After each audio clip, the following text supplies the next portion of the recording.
I'm notorious for being clumsy. It's a title I'm proud of and obviously makes for great video content. I've gotten staples in my head twice and honestly probably in counting. My brother Sam caused the first incident with slamming my head onto a rocking chair while we fought with pillows. Dick. The second time occurred during middle school while we played a game called wall soccer. The goals are the walls, there are players on the court, and the goalies are the rest of the entire class. As goalies, they had kids line up in a single file line and be sentenced to their death. Kids would get the ball straight to the face, and it would be their fault for not protecting themselves and the kicker's fault for not aiming properly. Come on, we're a bunch of premature children with poor judgment skills, and let alone can't even pee without getting it on the floor. Hey man, hey, dude.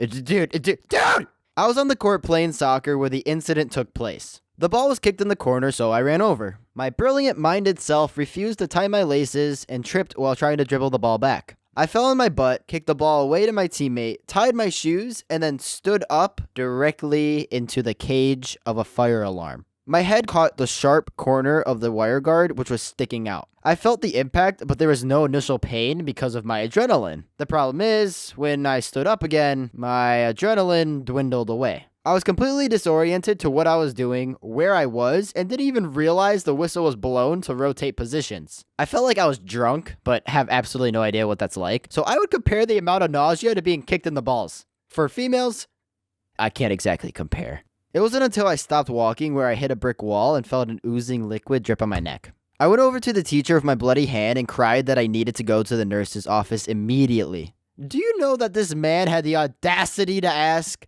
why? I'm sorry. Did I stutter? Did I not make it abundantly clear that I need to go see the nurse? It wasn't even the fact that he said why. He continued to ask me questions about my injury while I was still proceeding to bleed. When he finally noticed my head and realized I was extremely nauseous, it finally clicked in his brain. Not only that, but he had me walk by myself to the nurse's office. I got to the nurse and immediately she handed me an ice pack. You know, because an ice pack fixes everything. Got a cough? Ice pack. Got depression? Ice pack. Got kidney failure? Ice pack. Got a split open head? You put an ice pack on that. All jokes aside, the nurse helped me keep pressure on the wound and I was sent to the emergency room to get staples. How did you get hurt this time? Well, you see, I was minding my own business and then all of a sudden, a flamingo came darting past me and knocked me over. Okay, too many drugs. I want to advise everyone that getting staples is not fun in any way, shape, or form. If you think calling yourself Iron Man makes you feel better, don't. I tried. That's all I have for this video, but I assure you I'll have plenty more injury stories to talk about. Do you smell burning flesh?